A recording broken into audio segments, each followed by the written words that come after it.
औज़ुबिल्लाहिमिनश्शैतानिर्रजीम बिस्मिल्लाहिर्रहमानिर्रहीम। This is Syed Ahmed Mushtaba advocate high court. Viewers, आज हम डिस्कस करेंगे हर्ट के बारे में। पहले एक मेरी वीडियो हर्ट के बारे में थी जिसमें हमने हर्ट के बारे में डिस्कस किया था, सेक्शन 332 पाकिस्तान पिनल कोड। उसमें हमने हर्ट की मुख्तलिफ़ इक़साम के बारे में डिस्कस किया था। क्योंकि ये एक लेंथी टॉपिक है, इसलिए इसको मुख्तलिफ़ वीडियोज़ में जो मुख्तलिफ़ पार्ट्स में डिवाइड कर दिया गया है। सबसे पहले हमने इतलाफ़ उज़्व के बारे में डिस्कस किया था और साथ ही इतलाफ़ सलाहियत उज़्व के बारे में कि उसके बाबत क्या क्या अगर किसी के जिस्म का हिस्सा इम्पेयर कर दिया जाता है तो वो मेरी वीडियो मौजूद है, तो उसके लिए क्या क्या सज़ाएँ और किस किस तरीके से उसको डील किया जाता है। आज हम जो नेक्स्ट सज़ा की एक किस्म है सजा, आज हम डिटेल से उसके बारे में डिस्कस करते हैं। आज सिर्फ हम सजा के बारे में डिस्कस करेंगे, उसके बाद जो है वो जुरा के बारे में और उसकी जो फर्दर काइंड है उसके बारे में।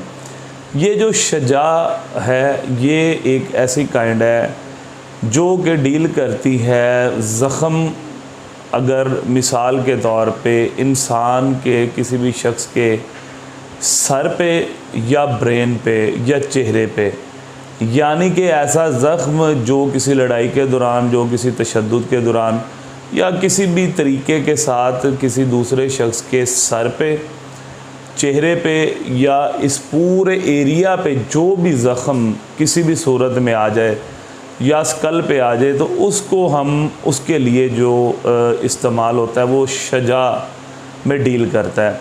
अब जो सजा है वो 337A, ये माइंड में रखे, जब भी 337A का जिक्र आएगा तो इससे मुराद ऐसी चोट होगी जिसका ताल्लुक़ सर से होगा या चेहरे से होगा।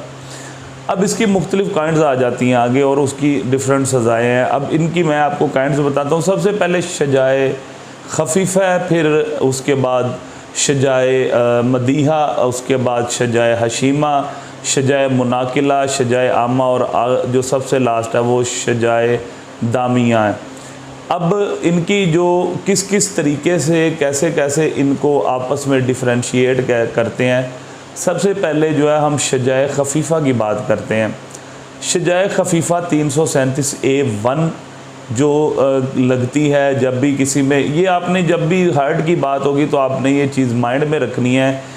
उसके अंदर हर जो हर्ट के बारे में डिस्कस होता है उसके लिखा साथ जाता है कि with the consent of doctor. इससे मुराद ये होता है कि कोई भी जो डॉक्टरी नतीजा है उसके बाद ये जो हर्ट की जो जितनी भी ऑफेंसेस हैं ये लगेंगे, क्योंकि जब तक डॉक्टर से कंसल्ट नहीं किया जाएगा तो वो डिफ्रेंशिएट नहीं हो सकेगा कि आइदर कि ये हर्ट काज हुई है या नहीं हुई, या सेल्फ क्रिएटेड वाउंड है या ये फैब्रिकेटेड वाउंड है। ये सब कुछ जो है वो डॉक्टर लगाता है।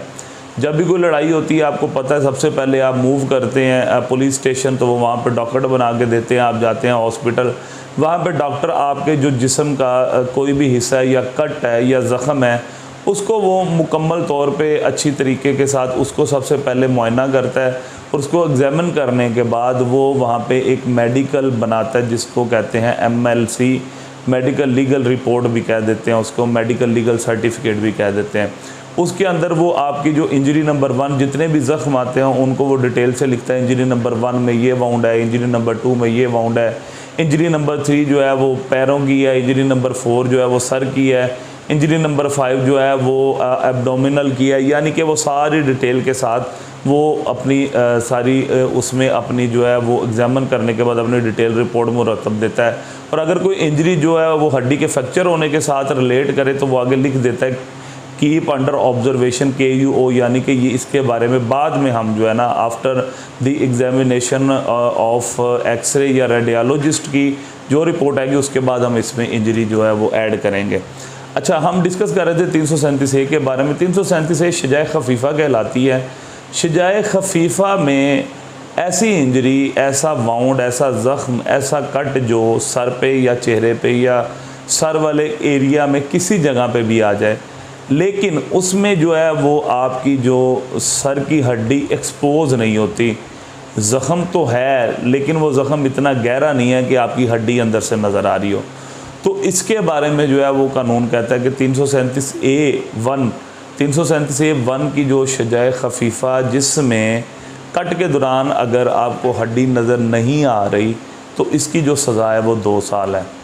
उसके बाद हम अगली पे मूव करते हैं शजाए मदीहा के बारे में।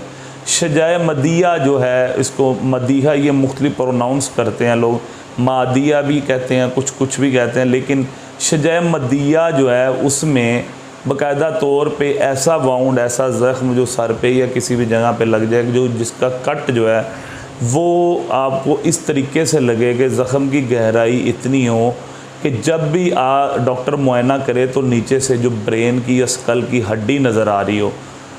जब हड्डी नज़र आ रही होगी तो यही जो आपका वाउंड है, ये आपकी इंजरी है, ये 337A2 में चली जाएगी, यानी कि ये 337A2 शजाए मदीहा में फॉल करेगी। लेकिन इसमें आप ज़हन में रखिएगा, इसमें बोन फ्रैक्चर का जिक्र नहीं है, सिर्फ़ और सिर्फ जिक्र है कि आपके दिमाग की या आपके सर की कोई हड्डी या वो जो है वो एक्सपोज होगी और वो नज़र आ रही है। इसमें जो है वो जो सज़ा है वो 5 साल सज़ा है। 5 साल सज़ा के साथ इन्होंने जो फर्दर इसमें जो है वो 5% ऑफ दियत अर्श की सूरत में है, जो जुर्माना है वो साथ इसके एडिशनल है। इससे जो अगली आ जाती है वो आ जाती है शजाए हशीमा। शजाए हशीमा में ऐसा वाउंड, ऐसी इंजरी जिसमें कट लगा है और कट लगने के साथ जो इंजरी हुई है, कॉज हुई है, उस इंजरी में एक तो हड्डी नज़र भी आ रही है, ये बात ध्यान में रखिए, एक तो हड्डी नज़र भी आ रही है और साथ में वो हड्डी फ्रैक्चर भी है, यानी कि जो ज़ख्म आपको कॉज किया गया है वो इतनी ज़्यादा तशद्दुद से या शिद्दत से ज़ख्म दिया गया है कि उससे तो मतलब आपकी स्किन भी फटी है, स्किन रैप्चर हुई है। स्किन फटने के बाद जो आउटर आपकी लेयर है उसके बाद ज़ख्म इतना गहरा है कि आपकी हड्डी भी एक्सपोज हो रही है। हड्डी एक्सपोज होने के बाद वो हड्डी फ्रैक्चर भी हुई है। तो ये जो चीज़ है वो शजाए हशीमा में फॉल करेगी 337A3 में। और 337A3 ये नॉन बेलेबल ऑफेंस है, 337A2 भी नॉन बेलेबल ऑफेंस है। और जब ये 337A2 और A3 में फॉल करते हैं तो ये जो सज़ाएँ हैं उनकी मज़ीद संगीन होती जाती हैं। 337A3 जो है शजाए हशीमा जो है, इसकी सज़ा जो है वो 10 साल है। और इसमें जो अर्श है, जो इसमें जुर्माना है, वो अर्श की सूरत में 10% ऑफ दियत, यानी टोटल दियत की अमाउंट कैलकुलेट की जाएगी, उसका जो 10% है वो अदा करना होगा बतौर जुर्माना। अब आ जाते हैं हम अगली शजाए मुनाकिला की तरफ। हमने पहली 3 चीज़ें समझ आ गई होंगी आपको कि एक में सिर्फ ज़ख्म है, दूसरे में हड्डी एक्सपोज हो रही है, A2 में, A3 में हड्डी फ्रैक्चर भी है। अब जो शजाए मुनाकिला वो A4 है। A4 में ऐसा ज़ख्म जो है वो किसी भी बंदे को कॉज किया जाए, सर या उसके राउंड अबाउट, कि उस बंदे को इतनी ज़ोर से ज़ख्म लगा है कि उसकी हड्डी फ्रैक्चर हो गई है और फ्रैक्चर होने के साथ डिसलोकेट कर गई है, यानी कि उसका जो ज़ख्म कॉज हुआ है उस ज़ख्म की वजह से हड्डी एक्सपोज तो हुई है, एक्सपोज होने के साथ वो फ्रैक्चर भी है, फ्रैक्चर होने के बाद उस हड्डी ने अपनी जगह छोड़ दी है, वो हड्डी वहाँ से मूव हुई है और वहाँ से हिल गई है। तो ये जो है ये शजाए मुनाकिला में फॉल करेगा।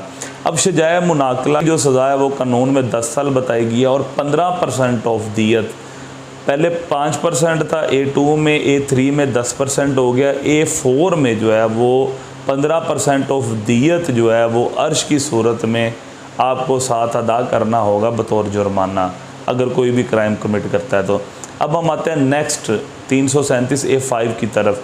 ये एक स्वेयर जो है ना एक्शन है। 337A2 से ही स्वेयर एक्शन शुरू हो जाता है और उसकी संगीनी जो है ना वो जुर्म की बढ़ जाती है। 337A5 जो है वो शजाए अम्मा के साथ डील करता है।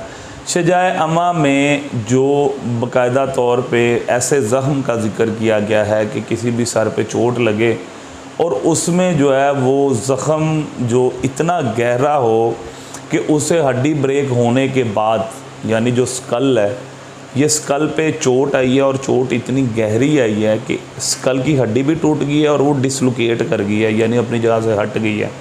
और जो ज़ख्म है वो अंदर इंटरनली आपके ब्रेन की जो मेम्ब्रेन है उसको टच कर जाता है।